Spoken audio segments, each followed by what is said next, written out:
saveur divine. Cette bonne nouvelle du royaume sera prêchée dans le monde entier pour servir de témoignage à toutes les nations. Alors viendra la fin. Ce pain céleste vous est présenté par Immaculée Niraneza.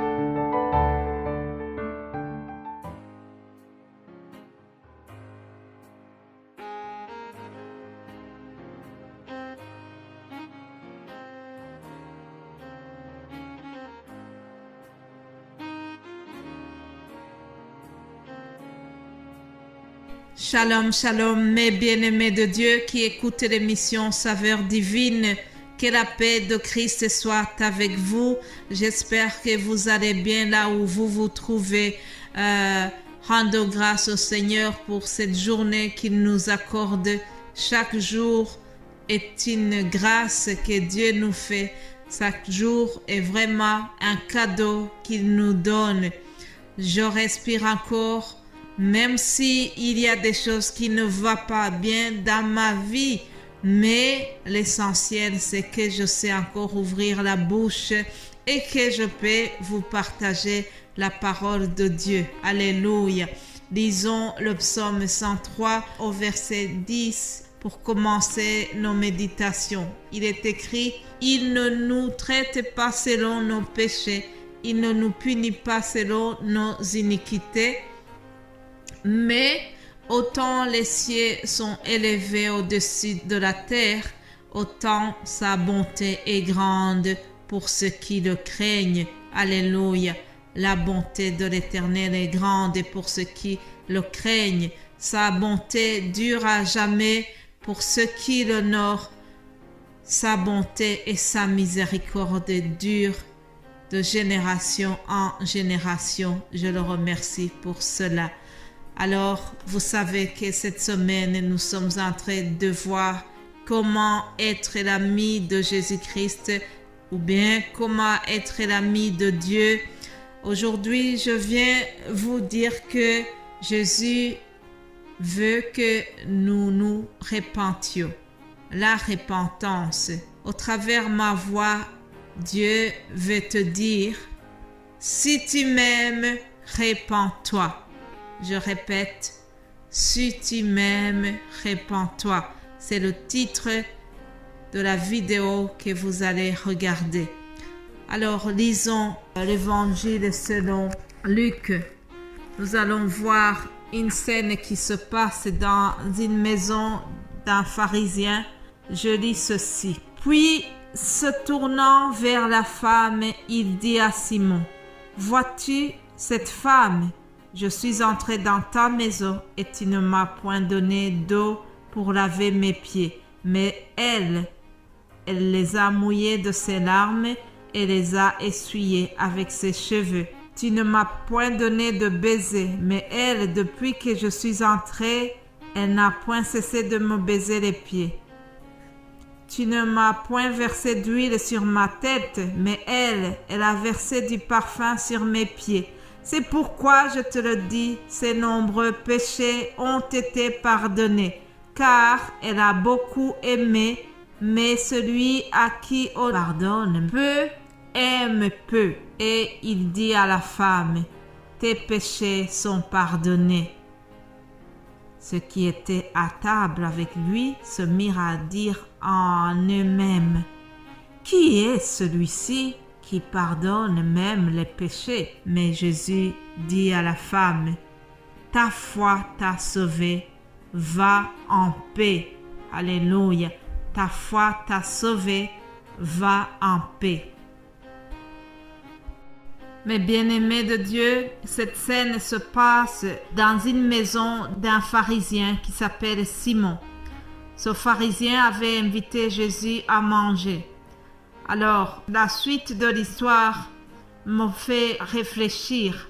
Jésus-Christ a été invité dans cette famille, mais on pourrait se demander si c'était vraiment par amitié, si c'était par amour qu'on l'a invité.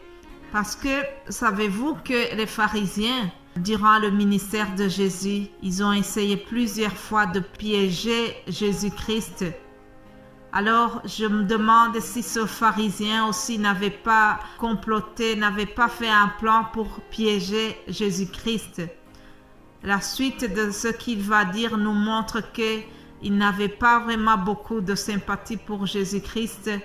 Il ne le reconnaissait pas comme le Messie. On voit que donc lorsque la femme pécheresse est entrée dans cette maison, elle est entrée en pleurant. Et puis on nous dit que le pharisien qui avait invité voyant cela, il s'est dit en lui-même, si cet homme était prophète, il saurait qui et de quelle espèce est la femme qui le touche, et il saurait que c'est une pécheresse.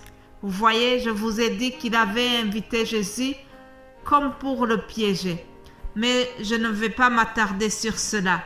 Ce que je vais souligner surtout, c'est que cette femme qui entre chez Simon, elle est rentrée en pleurant beaucoup.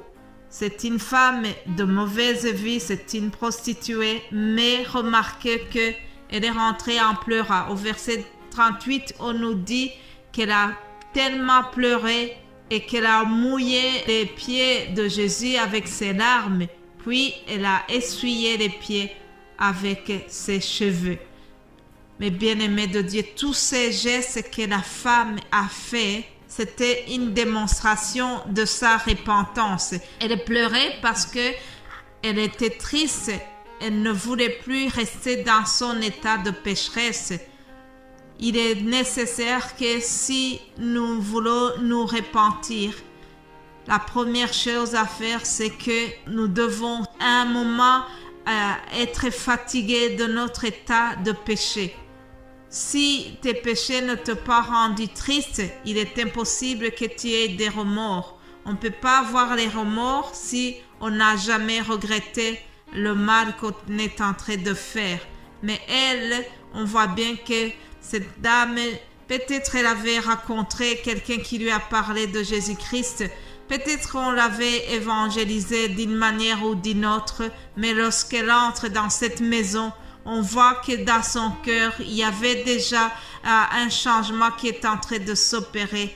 Alors, elle a pleuré, puis elle a fait tous ces gestes qui ont touché vraiment Jésus. Le récit nous dit que cette dame a oigné Jésus-Christ d'un parfum, tout un vase de parfum qui coûtait très cher. Ce qui veut dire que cette dame avait vraiment investi beaucoup d'argent.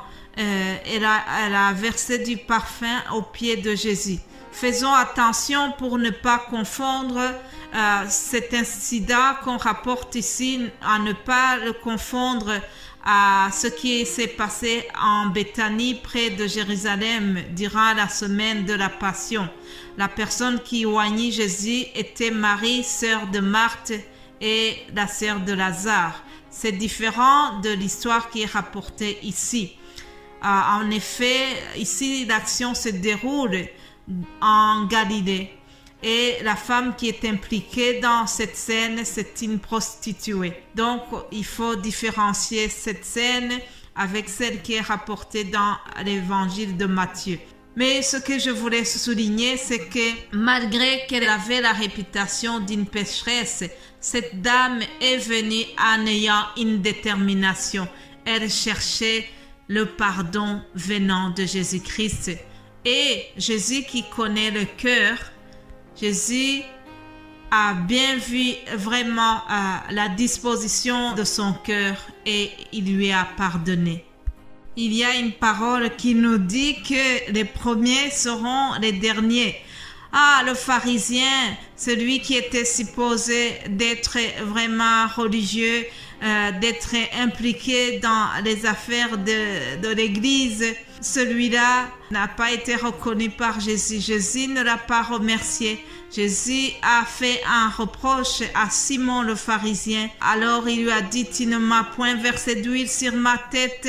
Il y a toute une série de reproches que Jésus lui a fait. Et à la fin, il dit à la femme, va, ta foi t'a sauvé, va en paix. Alléluia. Simon, qui était censé être spécialiste de la loi, n'a pas reconnu la personne de Jésus. Il n'a pas reconnu que Jésus avait le pouvoir de pardonner les péchés. Mais cette femme pécheresse, lui, elle, pardon, a reconnu cela. Et à la fin de la scène, c'est pour ça que Jésus lui dit, va, ta foi t'a sauvé. Alléluia. Que le Saint-Esprit nous aide à avoir vraiment un cœur disposé pour se repentir, pour demander pardon, pour pleurer à cause de nos péchés et reconnaître que nous sommes pécheurs et aller au pied de Jésus-Christ demander pardon. Alléluia. Alors nous allons continuer demain. Soyez bénis au nom de Jésus-Christ. Amen.